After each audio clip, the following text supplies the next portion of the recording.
What we've got to try and do is harness this technology, harness what's coming, to try and find the opportunities to make us more competitive than our competitor.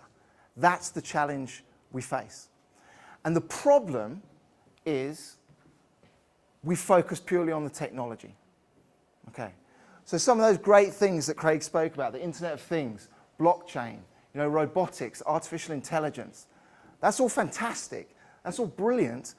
But for those companies that are trying to apply this to their businesses, 84% of them are failing. Okay? That journey of digital transformation, that journey from where you are now to where you want to be, is crashing and burning for most of these guys. And that's because they're only focusing on half of the equation.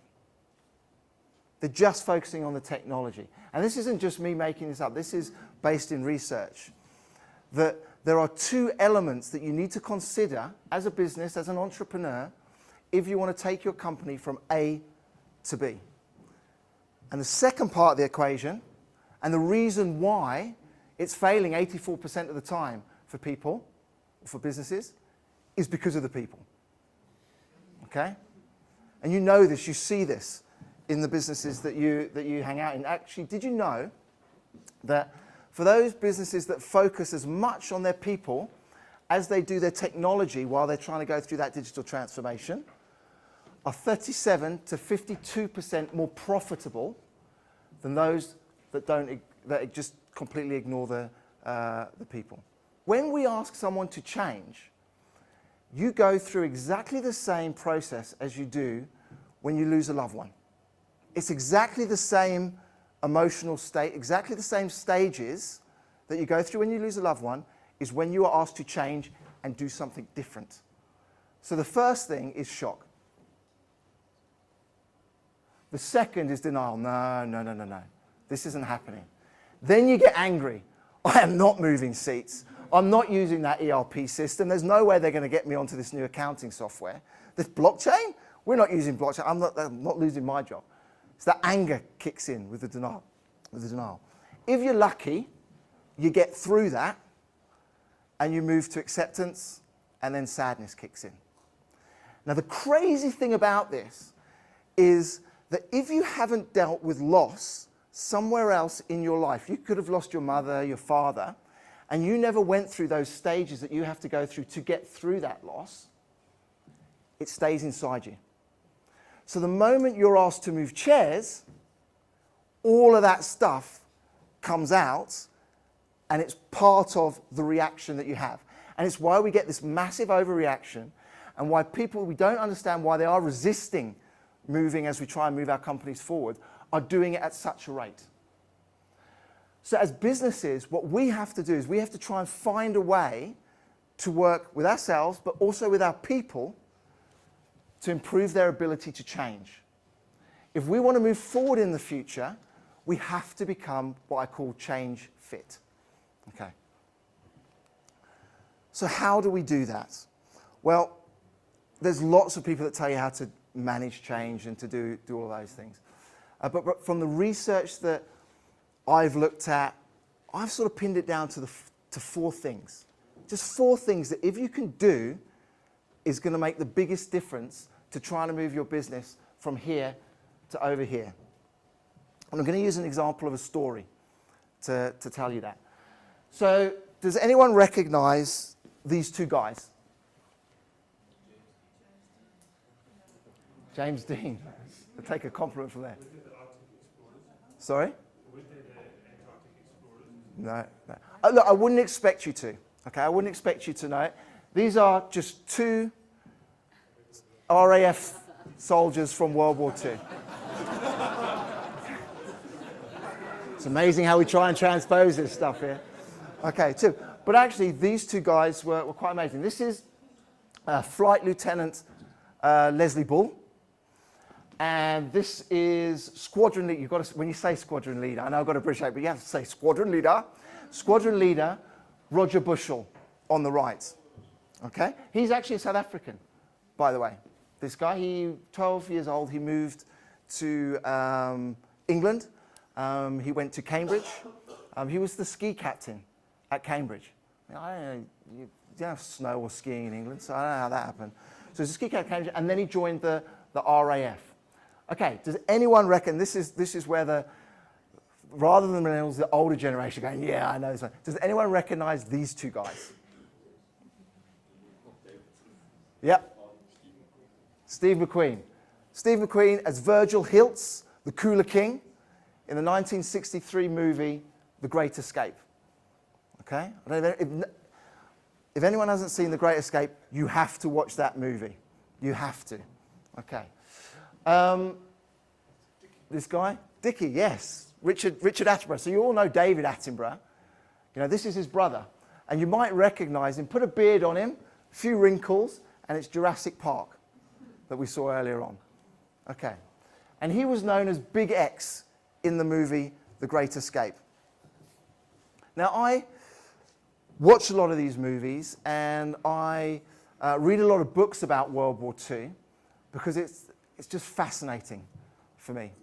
I think it was the world at its maddest. We think it's crazy now. It was a completely different game then. Okay? If we are uncertain of our future now, the world was uncertain of its future then. So we've been through it. And the reason I read this stuff and watch the movies and watch the documentaries is because I want to make sure that those stories aren't lost to my kids and they don't grow up knowing the sacrifices that those guys made. There were some of the world's worst atrocities that took place. I mean, you mentioned Craig, your grandfather came from Japan and was kidnapped. China, sorry, and was kidnapped by the Japanese, of course, sorry. Japanese, World War II. Anyway, so my grandfather was Indonesian. He was Dutch Indonesian. And he was in well, you can't call it a PLA, it was a concentration camp, a Japanese concentration camp in Indonesia. And his life was saved. He was digging his hole where they were going to execute him when the American armies came through the forest to save him. That sort of madness and atrocities existed. But at the same time, there was amazing heroics on the other end of the scale. Okay?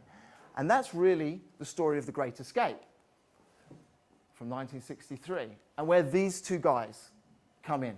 So Leslie Bull was the person that Steve McQueen's character was based on, and Roger Bushell, squadron leader, Roger Bushell's, was based on Richard Attenborough's character. I'm going to focus on Roger Bushell because he was the natural leader during the thing. So I'm going to take you back and tell you the story. So this is where they were imprisoned, and on the night of March 24th, 1944, they had planned the biggest escape from a POW camp in World War II history.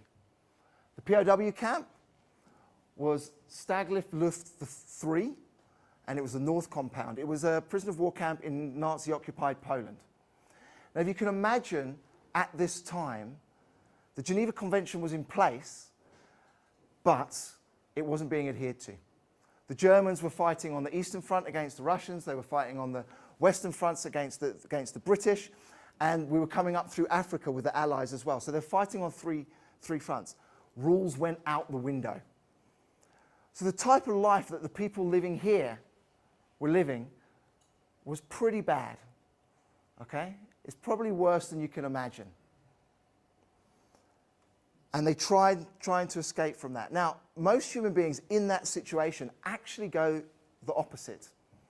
They go into a subservient nature, and they retreat and they say, right, I'm going to just live out the war here. It's easier. It's easier to do that, okay? Roger Bushell had different ideas. He said, I can get 220 people out. And for those that have seen the movie, they'll remember the scene where Steve McQueen goes, 220? It was unheard of. How do you get 220 people out of here? Well, what you do is you go through one of the huts, you dig down, you do a tunnel, 400 meters to the woods. It's actually the other way. Woods in the other direction. And you come up in the woods. And you get 220 people out of this hole. But how did Roger Bushell persuade these guys in the prisoner of war camp to do this, because it's a crazy ass plan and it's easier just to sit out the war as they were. And what he did was something quite special. So despite being locked away, despite having all these things against them, he convinced them that they could still make a difference against the Nazis. And the critical thing that he told them was that you can still make a difference to your families back home. Okay, so he took them out of the context they were in, and he gave them something that they cared about. Now, a lot of those people that were imprisoned in the World War II camp there in Poland would have experienced some of the war. This is a picture of the Blitz in Britain. So for those that don't know, Britain, along with a few other countries, were bombed by the Germans, all the industrial cities. So they would have experienced this bombing where complete houses and roads and streets were just wiped out. And they would have known what their families were up against. And that thing of telling them, you can still make the difference for your families back home if we can escape, he gave them a reason to care. Okay? He gave them a reason to think, actually, maybe we should be doing something. Then what he did was he told them, we're going to take 220 people out here, and by doing it, we are going to cause pandemonium across Nazi-occupied Austria, Poland, Czechoslovakia. And what he did was he sort of painted this picture from the movie, and I don't even know if they thought about this when they made this a poster for the movie. But he told them, we're going to get out, we're going to be going across the border through Czechoslovakia. They're going to send it's going to be the worst PR nightmare for the Nazis. So we're going to have to send people from the Eastern Front, from the Western Front, people who are fighting in Africa. We're going to have to collect all these guys up around there. Otherwise, it's just going to be the biggest morale booster to the Allies. What he did was he visualized it for them. And by creating that vision and a real picture in their head and making them care about it, he gave them a real vision to focus on. And that's the first thing.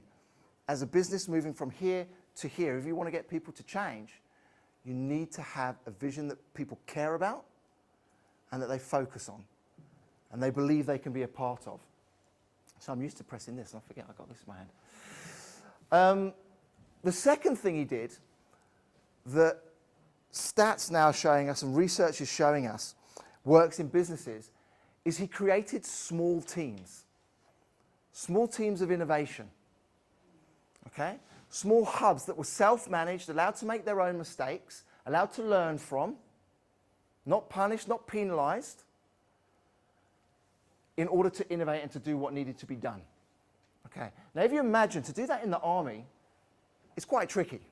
I mean, we think we live in corporate hierarchical worlds, but the army is pretty much, you are told to follow orders, you get promoted based on following orders, and you achieve rank by doing exactly what the person above you told them. Sounds similar to a lot of big, large organizations. Okay? That's what your KPIs are. That's how you get your pay raise. If you follow the system, the hierarchy, then you move up the chain. And don't get me wrong, hierarchies are fantastic in business. I think it was the greatest business invention of the 20th century, hierarchies within business, because it brought such efficiency to businesses that they were able to go on and do great things. But the problem is when it comes to innovation, you cannot innovate in a structure of an organization which is built averse to risk.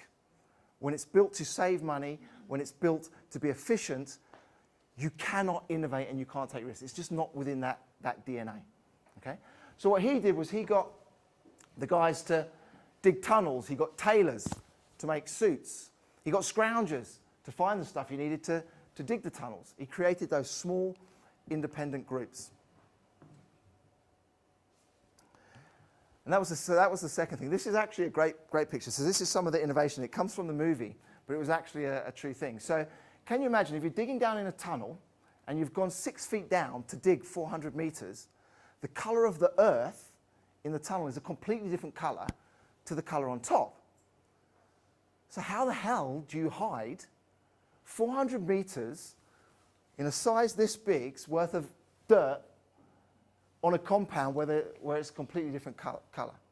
So this is what they did. They actually hid these little pockets. So the earth would come up, and they would put the earth in these little socks, and the guys would wear them underneath their trousers, and then they would walk around the compound and sort of do this. Okay, they were actually known as penguins. Okay, and they would do this. And what they were doing was they were letting the dirt out, and they were rubbing it into the ground and blending it in. It's that sort of innovation that was coming from that situation. And the last thing that they did was they knew they had to upskill. Okay? If you need forgers, you have to take a whole bunch of people and teach them how to make documents. Because imagine, once you're up through the other side of the tunnel, you're up in the woods, how the heck do you get from where you are into Czechoslovakia, Austria?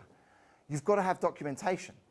So they had over 2,000 maps made by these forgers, 200 ID documents, train tickets so they could get on the train and go.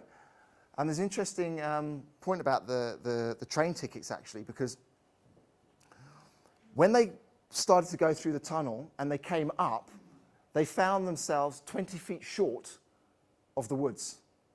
So the first guy out, because you don't know, you're digging. I mean, you haven't got a clue what's up above. So when they decided to go out on the night they decided to go out, now the first guy pops his head up, we're 20 foot short. Now if you can imagine, 20 foot there is a woods, 20 foot that way is a turret with a sentry with a machine gun that isn't going to ask twice if he sees people going out. And they had to make the decision, do they hold fire?